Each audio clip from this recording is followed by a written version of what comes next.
In your opinion, should it be someone's job to make sure leaders have the knowledge, skills, and tools to make their departments and organizations more inclusive?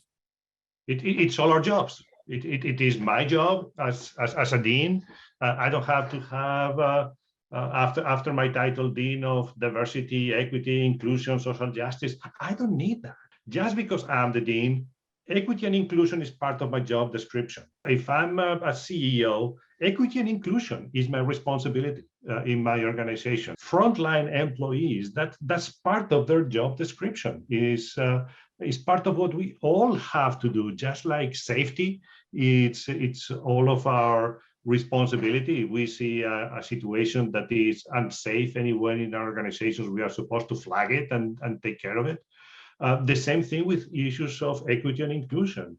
You've shared with me that while it's important, Tomas, that we all get educated in the history and experiences of other cultures, especially those of people that have been historically oppressed and silenced, we also need cultural humility.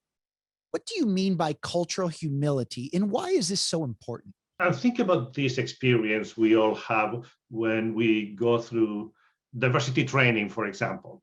We have a 1 hour, or if you're lucky, a full day training about issues of diversity, equity, inclusion, bias, and so on. And you end up, if you're lucky, end up energized and thinking, well, now I get it.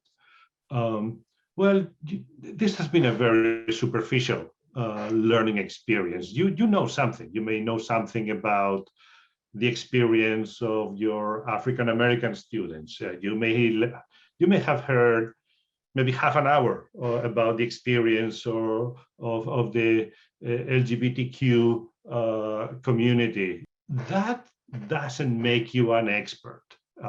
You are not going to be ever an expert on the life of someone else, on some other person's community, unless you are a specialized researcher. But even that, I will never have certain experiences that you have had, that certain of the experiences that Percy has had, the experiences that Sharon has had. I will never have those experiences. And when I approach them, it's important that I do it with an open mind and an open soul. Now, this conversation, I hope, has created an urgent call for leaders to interrupt their assumptions about who belongs where doing what. I believe that DE&I in its current form, it's just not sustainable.